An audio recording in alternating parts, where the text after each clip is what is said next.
that will go through the proposals, cost them, and show you how they will be funded so we can ease the burden on the Jamaican people. First up will be the leader of the party and the next Prime Minister of Jamaica, Mark Golding. Please make him welcome. Thank you very much, Dr. Campbell.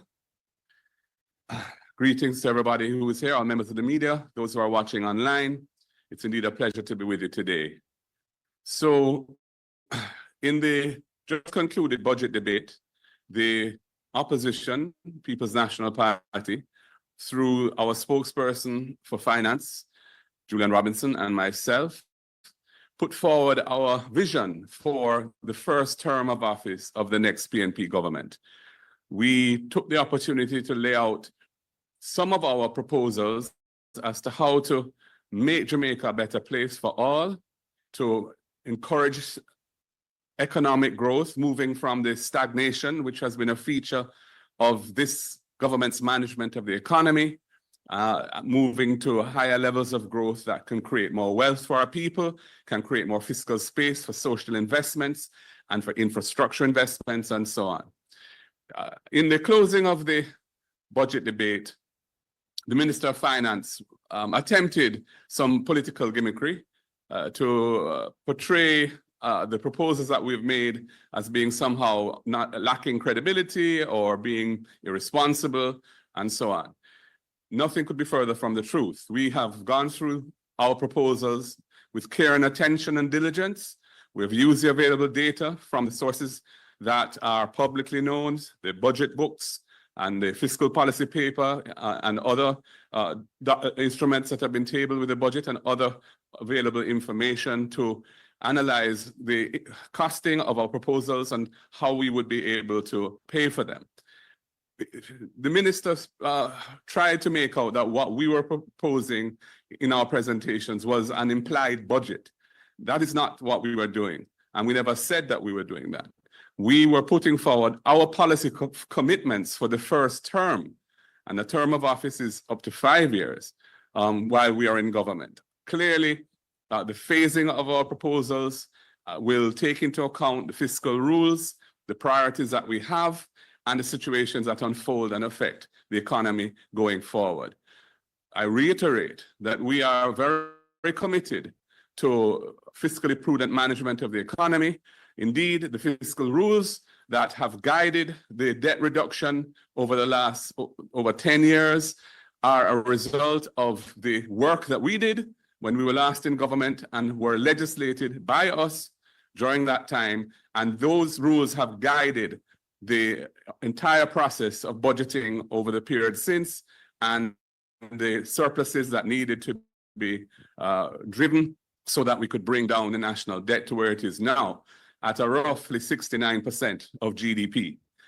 But everyone, I think, accepts that having managed to grapple with the debt monster and tame it and bring it under control, we need to now pivot. We need to now move forward in a new way so that we can start to take the economy in a direction that can deliver for the Jamaican people and provide solutions to the deep problems that we face.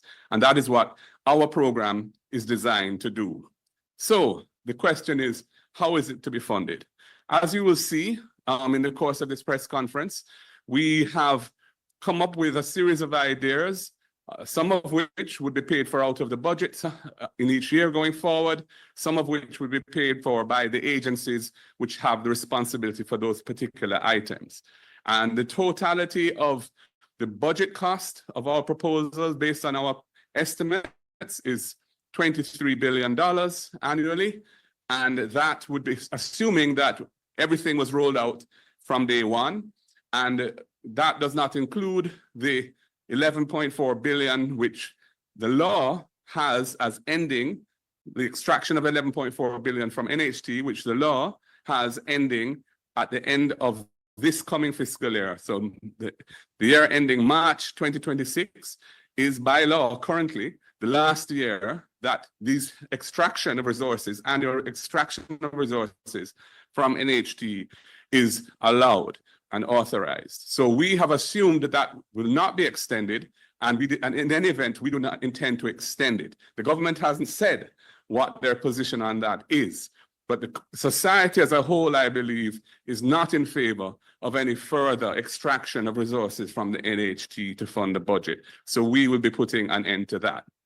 So how will we pay for the $23 billion of expenditure that our programs aggregate to, and stopping the annual extraction of 11.4 billion from the NHT?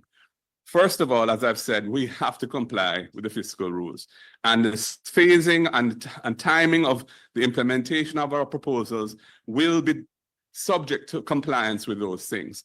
But it's very important to understand, first of all, that in this year's budget, which is roughly $1.27 trillion, there is $360 billion of what is described as discretionary expenditure.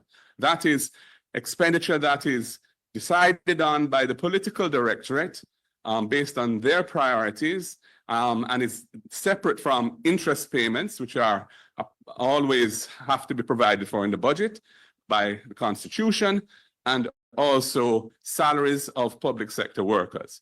So that $360 billion represents the issues that this government has over time decided are important for the nation.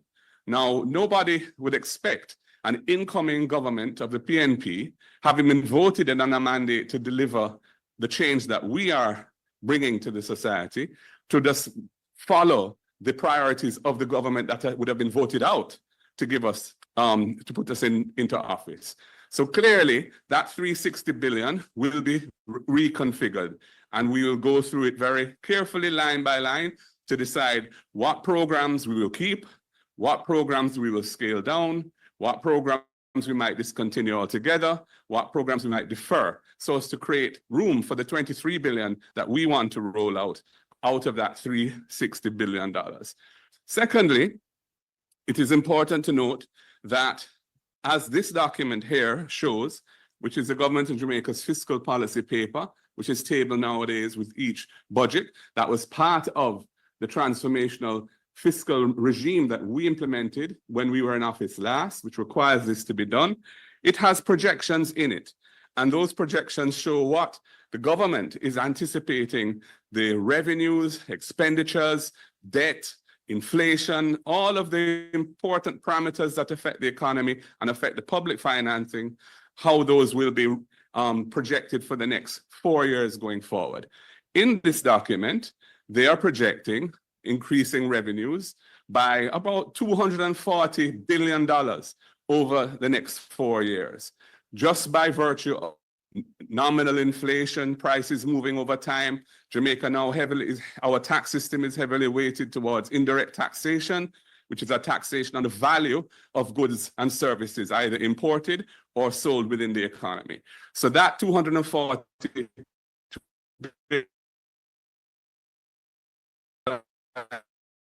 area or $1 billion of additional or new expenditure that we would need to fund. And furthermore, I was looking at the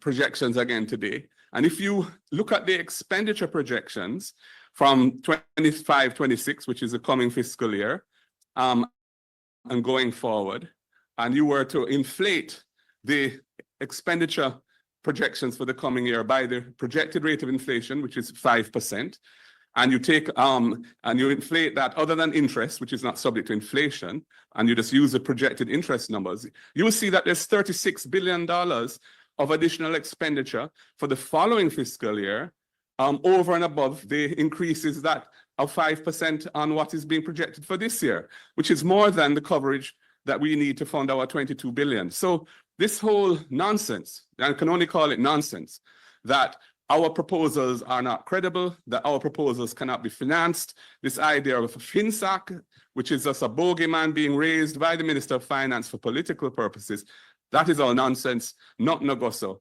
Our plans are credible, and we will ensure that the fiscal rules are complied with. So I'm going to now go through the specific measures that we have outlined in our budget presentation and how we have costed them.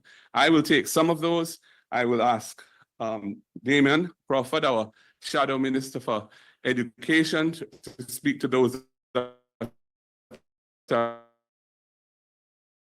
are specific to his portfolio. Julian will speak to some as well. So if I could have next slide, please. And I will ask Damien to speak to that. Thank you very much, Leader. I thank you for the opportunity to participate in this press conference, and a special good morning to those who are listening and the journalists who are present and online. We, as a People's National Party, has proposed verbatim that we would have 1 meal per needy child in school. It is confusing to us that the Minister of Finance, the past Minister of Education, would posit that that number of needy children would be 400,000, when currently they propose to feed 167,000 children. So the Minister of Education, former Minister of Education, have already stated that she believes that over 200,000 needy children would not be fed under their current policies. However, we feel that the cost per meal should not be $280 per child, as is currently being provided, but instead $400 per child. These $280 have long been stated by principals and other practitioners within education to be insufficient to feed the children. Many have caused for ask for another $100 from the children, and some have reduced the number of days that they have been able to feed the children. So we propose a $400 per meal for primary and secondary school children. The number of days in the school year, which we all know and agree, is 190 days in the year. Percentage of children needing meals was estimated at 56% of children needing meals. This is based on the recent survey that suggested that severe or moderate 0.6%. So we carried that 56% of our people are within that space. The total number of children we have in school is 440,000. Therefore, the number of children in need of meals will be 246,400. The total cost of the proposal, therefore, multiplying 246,400 by 190 days for $400 is $18.7 billion. However, the book that everyone seems to be most concerned about has a current school feeding budget of $8.98 billion. So the additional would be approximately $9.9 billion. So $9.7 billion. So therefore, the additional that we will need to find to adequately feed the 56% of children that research has shown is likely to have difficulties in eating meals are going to be $9 billion. And again, we ask for the Jamaicans to recognize that the minister in her proposal, in her suggestion, suggests that 400,000 children are in need, of which they have made a budget to feed only 170,000, less than 170,000, leaving the other 230,000 to be sacrificed by the Jamaica Labour Party. The other proposal that we put forward is an estimate of cost for tertiary education.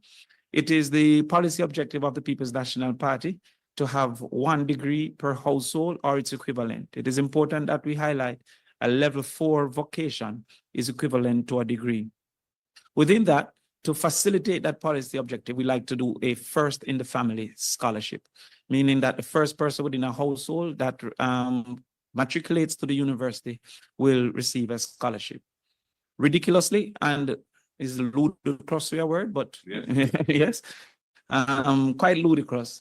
The minister seemed to assume that all children in a particular age cohort will matriculate to the university, while it was her mismanagement of education that has caused for only 18% to matriculate. So while we would have hoped that all would be able to matriculate, her lack of activity and change within the ministry has caused for only 18% of our children to currently matriculate to the university. This will be something that we will target moving forward as well.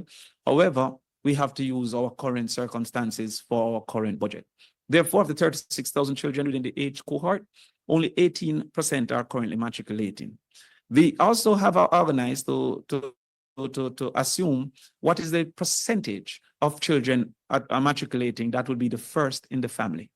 Again, Another feature of our society is that the vast majority of those performing at the secondary level, matriculating to university, are of the upper echelons of society and from families that already have a degree within that family.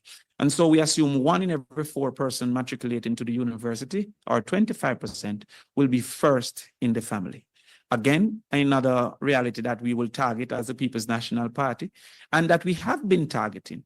Indeed, whenever there is a proposal, a plan for the movement of these people, the JLP has always sought to suggest that these are bad policy plans. They said the same about Michael Manley. They said the same about PJ Patterson led government. Indeed, I wonder how can it be posited that a government of PJ Patterson that moved tertiary access from 6% to 19% could be perceived to be a bad government of any sort in any country. Notwithstanding, our average annual cost per student is $600,000. We are very wary of a Minister of Finance that is refusing to do research, because if you call the universities, MICO, for example, less than 400,000, the teachers' colleges, UTech, less than 600,000, and many UWI degrees is less than 600,000. Where would she find that the average cost of education is 900,000 is beyond me. And it is likely, therefore, that the same 18% might be the targets we achieve, might be 18% of those targets. Can you just, so when we do that total, the number of students in the 4 years of university at any given time of for the first in the family would be approximately 6,480 students in years 1, 2, 3, 4 combined. The total annual cost of all first-generation students across the year cohorts, therefore, is approximately $3.9 billion, and not $31 billion has been posited by the minister in her false accusations. The estimate for the RIDE program, again, this is a program that we have posited. The Prime Minister have chosen to seek a response. A very different program, which we'll expound upon in future conversations, but not just the provision in 2 or 3 parishes and whoever get the bus, but instead a targeted approach of 20,000 students with demonstrated need. Initially, we'll target those who are most in need and scale up as the fiscal space allow to those who may be currently less in need, but still would desire to have that assistance. So the current program that the government have is targeting 7,500 students. No wonder we have persisted to have an absenteeism ratio of approximately 24% in Jamaica. Chronic absenteeism is stated to be 10%. So Jamaica in its entirety is operating under chronic absenteeism. To help to fix that, we will target transportation, especially because we embrace school choice within this society. The subsidy is up to $2,500 per week, depending on the cost of travel, and each student gets the benefit of up to this amount. 38 weeks for school per year. The initial annual cost, therefore, will be $1.9 billion. Of course, we would subtract from that what they currently have allocated for the 7,500, as they will be incorporated in this 20,000 persons. Thank you very much. And I think that we have satisfactorily stated that education is the hallmark of the People's National Party. Thank you very much. Thank you very much, Damien. So there you have it. We've costed our meal program, 1 meal per student per day. The RIDE program providing a subsidy up to $2,500 per week for 20,000 students, and the First in Family scholarships, which would reach over 6,000 students, and we've costed all of that out with the data that we have. I now move to agriculture.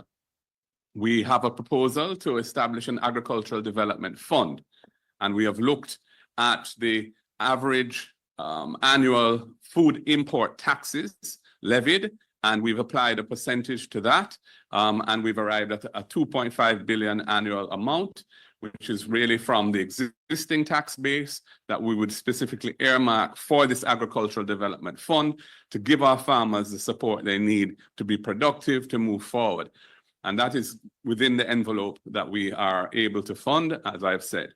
I should mention that yesterday in Parliament, the government brought a bill to amend the GCT Act to remove GCT from food imports of fresh produce, vegetables, and meats.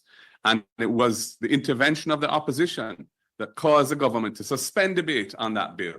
And that, is important to note, because when that GCT is removed from those imports, any of those goods that compete with local domestic farmers are going to be have an advantage which they don't currently have now, and make life even harder for our farmers to survive. Next slide, please. Small businesses. I'm going to ask Julian to speak to this. Thank you very much. We proposed a waiver of corporate income tax for new MSMEs that are establishing for the first 3 years. And we propose that we have made an allocation of $1 billion for this. If we got data from the Companies Office of Jamaica to look at the number of MSMEs, a number of companies that are established each year, and that is in the region of about 5,000 new companies per year on average over the last 3 years. Now, not every single company is going to pay taxes initially in their first year or necessarily make a profit. But we made an assumption that, let's say, 60% of them would actually make a profit. Based on that, we have also done a calculation of what that profit would look like. And so the loss or the impact on the Treasury for offering that tax waiver for 1 year is $1 billion. Nowhere near the $11 billion that the minister has announced. And I want to remind the country why we're doing this. Jamaica has a very high level of informality in our business sector, mainly because businesses stay outside the formal system to avoid paying tax. We want them in the formal system because even though you're not paying corporate income tax, when you're in the formal system, you'll be contributing to GCT, you're employing people, your payroll tax. There are a number of other benefits to companies coming into that formal system. And we believe this incentive is important to encourage businesses, MSMEs, to come into the formal system. So based on our calculation, looking at the history of the compliance and also taking into account that businesses get a $375,000 income tax credit every single year. So if, for example, let me use a simple example. Let's say your profits are $5 million, right? Or 25%. No, your profits are $500,000. You pay 25% of that.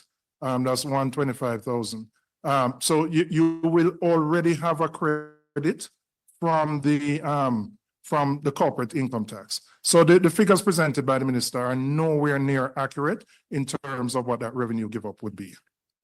Before I move to the next slide, Jules, can I just make one point on this? On this issue, I just want to make one point. The minister clearly had a pro-box moment on this issue, because when she's projecting that the measure to give a 3-year tax holiday for newly formed MSMEs would cost over $11 billion per year. What that suggests is that the newly formed SMEs are making profits of over $40 billion a year. Now that's more than the profits of the entire financial sector. Come on, Minister, stop misleading the public. Yeah. I want to go next to a sector that has allowed Jamaica to punch above its weight. We have said we're going to put aside $1 billion for a cultural and creative industry fund. We know that there's a fund for filmmakers, but there are so many other subsectors that are not accounted for. There are people who sing, there are people who dance, there are painters, there are musicians, there are artists, there are the full gamut. We have said we're going to provide this fund to enable them to grow their businesses. Many of them are in export-led businesses. They're providing a service, but they're creative, but they don't necessarily have the financial backing to expand the business in the way that we believe is important to facilitate export-led growth. So we are allocating $1 billion, and we're going to work with using the DBJ as the main entity to disburse the funds to facilitate the creation of business plans. We provide the technical assistance as well so that these individuals can grow. That's a commitment of our party. We have seen where or cultural icons, have put Jamaica on the map, whether it is in sport, it's in music, and we are committed to supporting that sector even further. Now, the asset tax, again, I think this was a pro box moment of the minister, but I want to explain the thinking behind the phasing out of the asset tax. I said three things in my budget presentation. First, that we would make access to government deposits competitive versus a system now where the two big banks get the majority of it. The second thing I said, I would phase out the asset tax over a 5-year period. Now, if you phase taking 1/5 of that take each year. So the minister presented $8 billion yesterday that we would be giving back. In fact, the opposition leader stood on a point of order. We never said that. We said over 5 years, and we were deliberate. We knew that we could not absorb the entire amount of the asset tax in 1 year. And what we have said, by phasing it out, it will make banks more competitive, and it will reduce the cost of banking services and fees to the customer. The government has done nothing about this in 9 years. It has done nothing about this. And we believe this is important for competitiveness in the banking and financial services industry, and also for individuals. This figure of 8 billion is a mystery to me. I can say it is only consistent with the pro box moment, where she believes that saving $2,000 a month for 3 years can make a deposit. It is fantasy, and it's actually ludicrous that a minister of finance could stand up in parliament and make such false and deliberately inaccurate and misleading statement. Yeah. She has said nothing about what the government plans to do to make the banking sector more competitive. In fact, when Fitz-Jackson brought the bill, we knew which side they stood on. They voted it down. We are committed to bringing back that bill and passing it, because you cannot have a sector in the country where, when every other sector is not doing well, only one sector is, which is banking and financial services. We have to make it more competitive and consistent with the other sectors and aligned with the other sectors. Right. Yes. Okay. Thank you, Julian. We move now to energy. The government has very late in the day finally acceded to something that we have been calling for a long time, which is to put some funding behind allowing families that currently are not lawful customers of the grid, of JPS, but want to become lawful so that they can have proof of address, so they're no longer at risk of being prosecuted, so that the fire risks inherent in having houses that are properly wired, all of that can be dealt with. They've allocated $1 billion in the budget for that. We have said we think that's insufficient, because that can only reach 20,000 households, and our estimation is that there are actually around 3,000 households that are not currently customers of JPS. We would start by adding another $1 billion to that exercise, and as fiscal space opens up, we will also look to ramp that up further. Next slide, please. So, if you add up all of the measures that we have proposed, which are charges on the budget, with all the slides we went through, the total for that is $22.6 billion. And if you round that up for conservative purposes, that's $23 billion. It's the aggregate cost of the budget of the measures that we have outlined. And that is out of a budget currently of $1.27 trillion. And therefore, a percentage of only 1.8% of the total budget to do with all these things that we think are important to help Jamaican people move forward, to help our children get a better education, to allow farmers to progress, to allow businesses to be formed and to get going, to help to drive the economy, better energy policy, etc., etc. But there are some other things in our proposals which are important and that we will speak to. As I've said, there's $360 billion of discretionary expenditure in the coming year's budget. The percentage reallocation of discretionary expenditure to fund the proposals that we have put forward is just 6.4%. And as I've said, even if you look at their projections, there's $36 billion of funding in expenditure when you If you gross up this coming year's expenditure other than the interest for inflation, applying the 5% projection, what you get is they're projecting additional expenditure over that of 36 billion, and we're talking about 23 billion plus the NHT 34 billion. So there we go. And of course, the $11.4 billion is already in the budget for the current year and wouldn't have to be funded for the current year, the removal of it. But thereafter, it will have to be funded. Next slide. Next slide, please. Okay, so as I've said earlier, we will deal with the NHT revenue that we'll be giving up by giving up the 11.4 billion out of the incremental growth of revenues that is projected in the fiscal policy paper itself, $240 billion of additional revenue with no new tax measures over the next 4 years. Thank you. Next slide. We have some other proposals that we want to speak to. So as Julian, in his presentation, said that we want to have a special deal for our senior citizens when it comes to their water rate. We want to provide them with a flat rate. How do we do that? Simply put, we will look at their past consumption, we will average the last 3 years, and as long as it appears normal and that there were no leaks and so on, we will work out what their average consumption has been. We'll apply the normal rate to that and then give them a discount, and that will be their flat rate. And we'll monitor that as we go along to make sure it achieves our policy objective. Next item is the matching grant to businesses for training.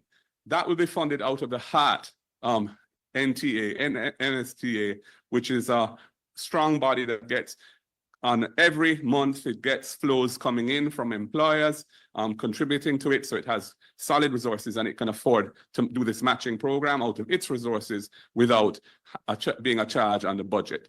The employment tax credit. This is an important thing because this is an incentive for employers to bring persons who are on contract work, informal forms of employment, which is an abusive measure as used by some employers, not all. We want to encourage them to bring those workers into formal employment so the workers get their full range of benefits that were hard won in the past, and many of those benefits were created for them by the People's National Party, and we want them to enjoy those benefits. So the employment tax credit, we're proposing to move that from 30%, which is where it was when we introduced it back in the last PNP government, to 40%. We anticipate that to be a revenue positive measure, not a cost to the budget. Next slide, please, and I'll explain why. First of all, it will boost tax compliance by companies, which has been the experience so far with the ETC, the employment tax credit. And by formalizing employment, it will also bring more employee-related revenue to the government. When the ETC was introduced 10 years ago, a significant growth in corporate taxes were experienced as a result of that tax incentive. It's one of the things that from time to time one has to point out, that actually a properly designed tax incentive can in fact increase revenue by changing behavior in ways that generate more revenue. And we anticipate that that will be the case with this ETC measure. And we want to give the employers this incentive because we want to regularize employment across Jamaica. So we don't have so many workers in Jamaica not getting the benefits that are intended for them, leave with pay, et cetera, et cetera. And the other one, of course, is the deposit fund for young people up to 35 years old who want to buy a house but can't afford a deposit. The $1 billion that's allocated for that, so they can get grants towards their deposits of up to $500,000. And that will be funded out of the NHT itself. That will not be a charge on the budget. And of course, by discontinuing the extraction of resources from the NHT of 11.4 billion a year, the NHT will have significantly additional resources to do all the various things that we have in mind for the NHT, many of which I pointed out in my budget presentation. That's it, I think. I want to say something about DBJ. Yes, and then I have some closing remarks. The minister announced yesterday that the DBJ would review and reform the way it provides loans to the MSME sector. Now, we made a commitment that we would back end all of the fees that MSMEs have been required to pay upfront. For example, if you're taking out a $10 million loan, MSMEs were required to pay $500,000 upfront. That was an inhibitor to persons accessing financing. Now, 9 years into the tenure of this government. Just a simple adjustment. And what does that say? Have they been listening to the business sector for 9 years? The MSME sector has been calling for this adjustment. It costs the government nothing. You know how many times we sit at Standing Finance and we see monies that have been sent to the DBJ coming back unused because people can't access it because of the onerous conditions. So belatedly, after pressure from our commitment and from the sector, 9 years later, this government has decided to make this adjustment. Is 9 years too late? Can you imagine how many businesses could have accessed funding to grow, to pay more taxes, to build more products and services and make the economy improve? And you wait 9 years to do this? Them not ready.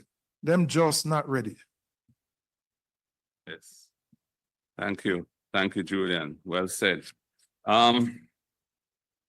So 23 billion of tax measures and the elimination of the extraction of resources from the NHT to fund the budget, totaling 23 billion plus 11.4, 34 billion.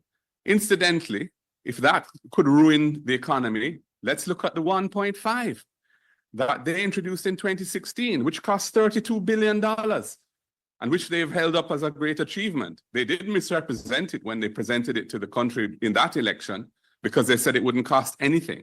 It ended up costing 32 billion, which they had to impose taxes to pay for that 1.5. So when you look at our measures, it's comparable in amount. It will not have any ruinous effect. To the contrary, it's going to push the country towards growth. It's going to push the country towards social cohesion, a better Jamaica, and it will pay for itself. We're being very conservative in looking at this because we haven't assumed any growth in excess of what's projected, the 1%, the measly 1% per annum growth that they are projecting for the next 4 years in their fiscal policy paper.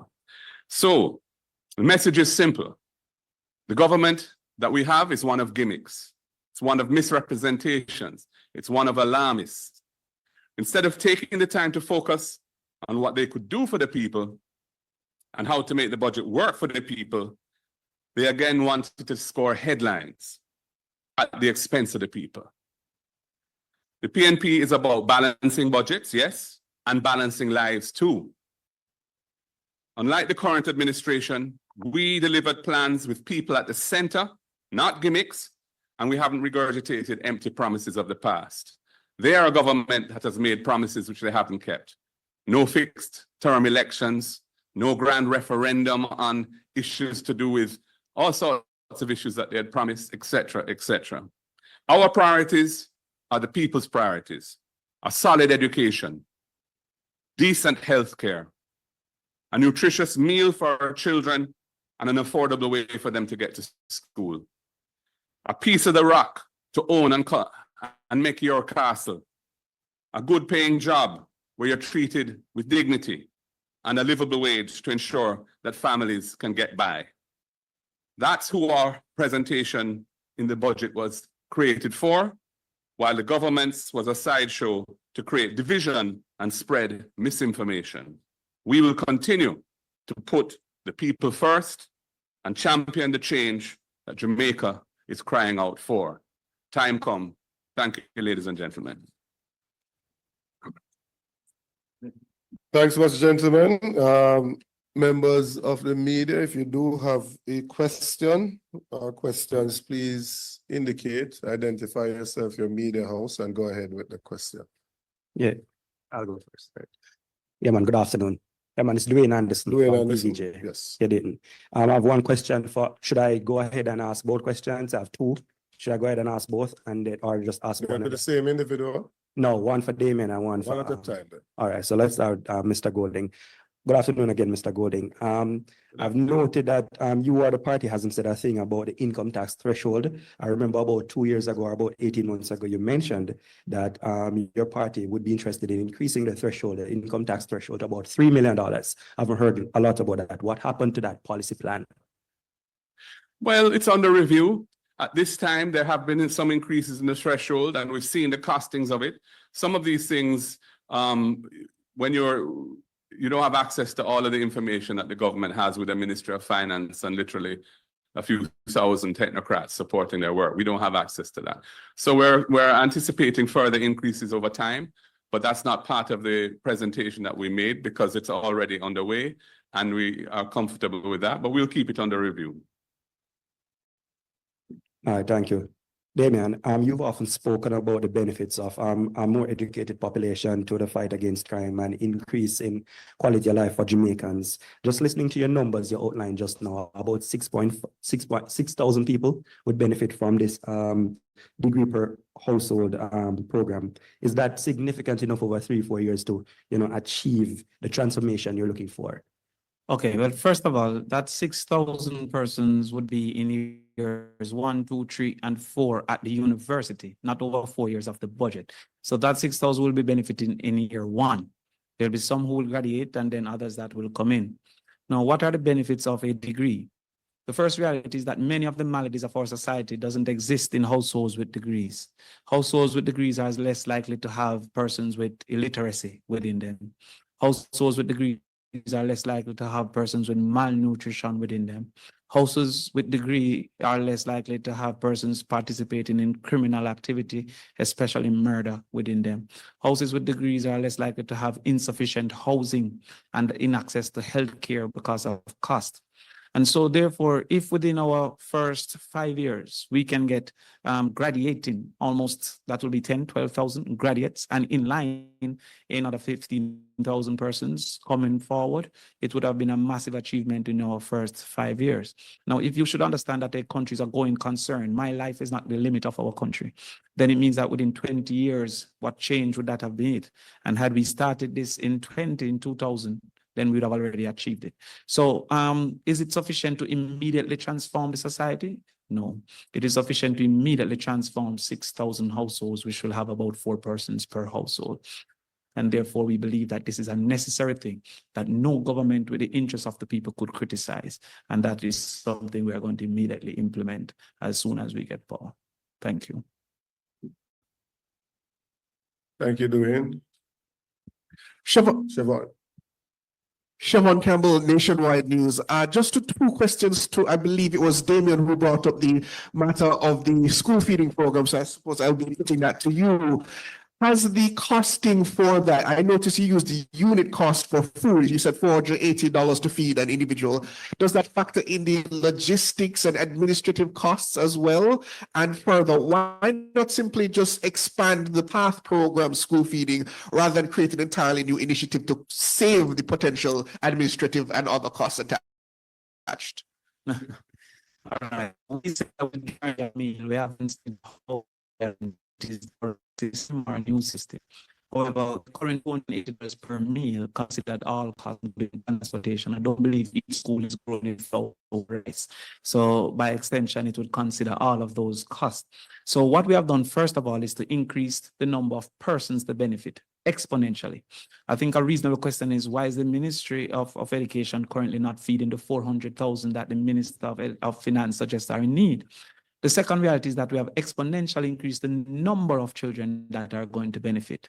And we will create all the necessary steps and programs that will make it be the most efficient and the least thievery. We know, as a matter of reminder to the nation, that the government of Jamaica had many who participated in the robbery of nutritional products, which is the school feeding program for our children. So what we have seen, first of all, is discrimination, where PATH program children are being put in a different line, having a different food and feeling as if they are inadequate as people. We'll end that with immediate effect by having a nutritious meal of the same type to all our children that are going to be available. So is it going to be an expansion of this current strategy? We'll have to review all the systems that they have in place. We may have a different strategy. What we know is that it will be better, it will be further, and it will be more inefficient and much more nutritious. I can guarantee that as well. Efficient. 100% more efficient. More inefficient. Yeah, More efficient, more effective, more nutritious, more children, and more value. Thank you very much. Then to you, Mr. Golding, the people were now wondering, why was this costing not added into your budget presentation as part of that budget exercise? Because as understood, it is a budget debate presentation. So why is this costing now coming to the people rather than during the actual budget debates? Late but to reach. The presentation I made was quite comprehensive. It covered a lot of different things. There were other areas that I would want to touch on, which I didn't want to make it too long. The Prime Minister spoke for nearly 5 hours, I think. I didn't think that was appropriate. So, you know, we didn't put in costings because we didn't feel that that was necessary in the presentation itself. We weren't producing a budget. This is what I think is very important. The minister said it was an implied budget we were presenting. That's not the case. We are presenting our policy priorities for our first term in office.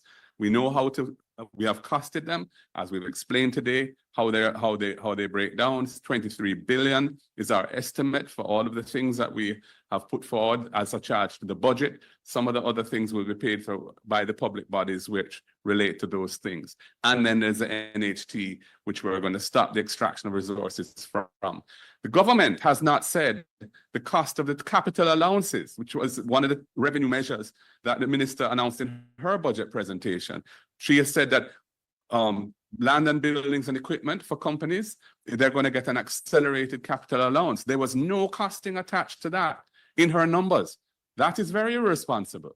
We don't know what that's going to cost. Nobody has said a word about it. I'd love Nationwide to raise that, you know, issue an article, and you can use what I just said in it, so that your many clientele who would listen to you would be happy to hear that, I'm sure. And there are not so many, but you know, no doubt loyal to you. So yes, that's the answer. We've decided to present it separately as part of in this press conference, only because of the malign and inaccurate comments made by the minister yesterday in her closing of the presentation.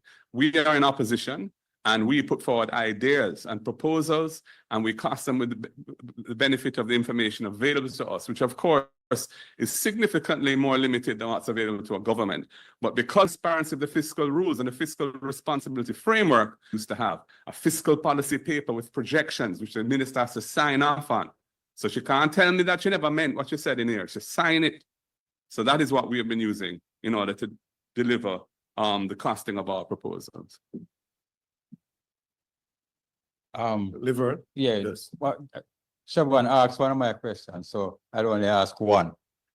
You said yesterday in Parliament that what you presented, the proposals that you presented, are programs that are going to be implemented over the life of the People's National Party government. Yeah. Can you tell the people of Jamaica what programs you intend to implement in year 1, year 2 going forward? Just can you give us an idea of what are you, one second, what are you going to prioritize year 1? Yeah. And Yes, so based on the budget as presented by the government, which is going to be the budget that we inherit when we form government, you know, that budget is already going to be in effect because it will be passed on Friday in the Senate, and the next fiscal year starts next week, Tuesday. So it will be the budget that we have to work within initially. But when we enter and we are rolling out our programs, we will, based on the numbers that we have seen, we anticipate being able to implement all of them initially. If, for example, there is a hurricane or something has happened that has thrown out the projections, we will have to make adjustments accordingly. But based on what's in the fiscal policy paper, we anticipate being able to do it. If we recognize at that time that we can't do all 23 plus the 11.4 in the first year of our tenure, then the things that we would be prioritizing are the things that we feel would have the biggest impact on economic growth.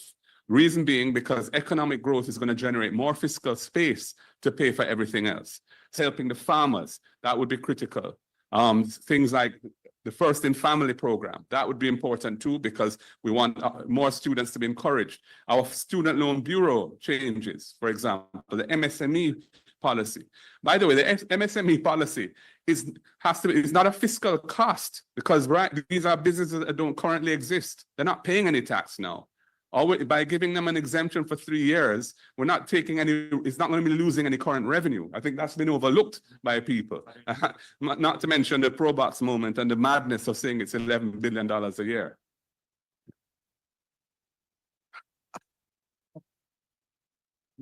Okay.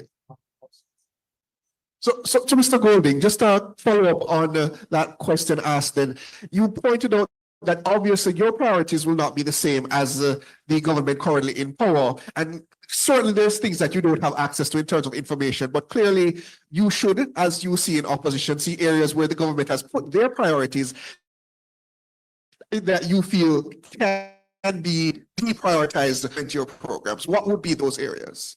I don't want to comment on that now because we have to look at every line item when we come into office carefully. And there are some things that we may defer. There's some things that we may accelerate. There's some things that we may discontinue.